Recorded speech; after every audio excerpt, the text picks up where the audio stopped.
Alors, la Gemara de Chok l'Israël ce matin, Iruvin 102b. Tanu Rabbanan, Retia shepersha ma'al gabe hamaka, machzirim beshabbat.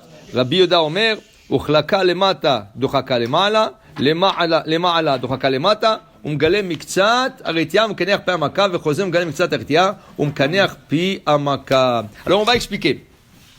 Dans le Shabbat, il y a une loi que normalement, on n'a pas le droit de prendre médicaments. C'est ça, c'est une loi. Mais il faut expliquer. Cette loi, il y a beaucoup de détails dans cette loi. Quelle est la raison? La raison originale de ça. La raison originale, à l'époque du Talmud, le médicament, c'est pas comme aujourd'hui des cachets, des pilules. C'était des herbes. Et ces herbes-là, il fallait couper. Et ces herbes-là, même s'ils étaient coupés avant Shabbat, il fallait le moudre. Il fallait le rendre en poudre. Okay? Tout ça, c'est interdit. On appelle ça melechet tochen. Moudre le Shabbat, c'est une de 39 interdictions de travaux qu'on n'a pas le droit de faire Shabbat. Okay? Même imaginez-vous, le Shulchan Aruch dit, on n'a pas le droit de faire une salade israélienne le Shabbat. Qu'est-ce que c'est salade israélienne? Ils prennent la tomate et ils les coupent en très petits. Okay? C'est le Rashba, il dit chayav khatat. C'est interdit. Alors le Shulchan Aruch dit, il faut que tu coupes un peu de plus grands morceaux. Pas des grands morceaux, mais un peu plus grands que la salade israélienne. Okay? Alors moudre, prendre quelque chose, et le couper en petits morceaux, ou le rendre en poudre, complètement interdit. Là, ils ont interdit de prendre médicaments Shabbat. Okay? On ne parle pas de quelqu'un qui est gravement malade. Ça, pikuach nefesh. Ça, on ne parle pas. On parle de quelqu'un qui a un mal de tête. Il veut prendre un médicament, il n'a pas le droit. Maintenant, on sait tous qu'un décret qui a été fait par nos sages, tu ne peux pas le renverser. À moins que tu trouves un beddin plus grand que ce sage. Tu ne vas jamais le trouver dans notre époque. Okay? Alors, dans ce cas, le décret est valable. Alors, tu veux prendre un Tylenol, Shabbat, Advil, okay? Tu veux prendre n'importe quoi, aspirine. Normalement, c'est interdit. Ah, tu vas me dire, mais je ne vais pas moudre. C'est déjà un cachet, c'est déjà préparé dans l'usine. Oui, mais le décret est là, c'est assourd de prendre un médicament Shabbat. Le décret est là. Seulement, les décisionnaires ont trouvé une porte de voiture dans notre génération. Il y a beaucoup de gens qui prennent de Tylenol ou des Advil ou des aspirines sans raison. Il y a des docteurs qui te disent, tu sais, de prendre une aspirine par jour, c'est bon pour le cœur. Okay?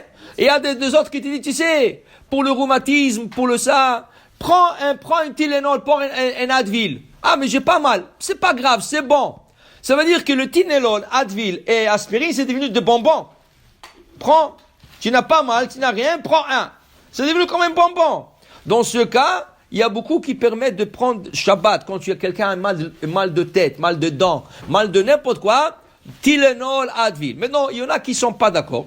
Alors, c'est quoi la meilleure façon de le faire? De prendre le Tylenol ou le Advil ou l'aspirine et de le mettre dans le manger. Mets-le dans la dafina de Shabbat. Ou moins dans une salade et mange-le. Tu le croques dans la bouche, tu l'avales et tu le manges. Okay? Alors, donc, ça c'est, tu l'as caché dans le manger. Okay? Alors, c'est valable. Okay? Alors, si quelqu'un dit je n'arrive pas, il pourra le prendre même comme ça. Maintenant, habituellement, le prendre le matin oui, c'est l'après-midi. S'il revient à la maison de la synagogue, il a eu le mal de tête. On ne sait pas.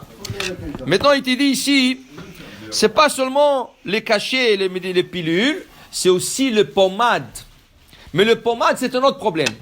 Le pommade, tu n'as pas le droit de mettre le pommade Shabbat, ni de oindre des crèmes Shabbat. Ça s'appelle memareach. Memareach, c'est étalage, étaler quelque chose. Okay? Tu mets une pommade et tu l'étales sur la peau. C'est interdit. Ça fait partie de 39 travaux interdits le Shabbat. Okay? Maintenant, ici, dans la Gemara, Tanu Rabbanan, la Gemara dit, Retia. Quelqu'un, il a eu un pansement. Et dans le pansement, il y avait de la crème médicale. Okay? Et c'est tombé. Maintenant, il veut remettre la chose. Est-ce qu'il a le droit de le faire? Dit la Gemara, si la retia est tombée, machzirim be Shabbat. C'est pas quelque chose que tu le mets à la crème Shabbat.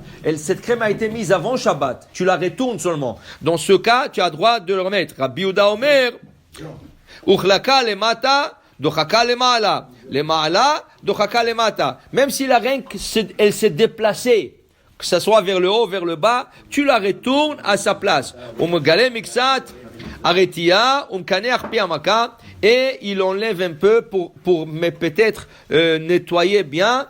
Tout ça, c'est permis parce que le bondage était déjà avant Shabbat. Okay? Le bondage était avant Shabbat. Si tu mets rien qu'un espadra, un band-aid, quelque chose comme ça, tu le mets rien comme ça, sans crème, c'est bon. Mais si tu le mets la crème, c'est un problème Shabbat. Mais non, il y a par exemple deux fois où tu as besoin de mettre la crème, mais là, il faut faire attention de ne pas étaler. Exemple, des enfants qui sont hérités, ils sont hérités. Alors, tu veux lui mettre la crème. Normalement, tu n'as pas le droit. Qu'est-ce que tu fais? Tu lui mets dans la couche. Tu le mets dans la couche ou tu le mets sur la peau sans étaler. Tu lui mets une couche. Quand il va s'asseoir, ce petit-là, automatiquement, ça va s'étaler. Alors, tu n'as pas fait. La même chose. Une personne qui a une plaie ou quelque chose comme ça, il est obligé de mettre la crème Shabbat. Il ne faut pas qu'il étale. Rien que tu le mets. Tu le mets et laisse-la comme ça. Okay? Et ça va rester sur la plaie comme ça, sans l'étaler. Alors le Shabbat, prendre médicaments ou étalage de crème, de base c'est interdit, mais chaque chose a sa permission. Baruch Adonai Le'olam, Amen ve Amen.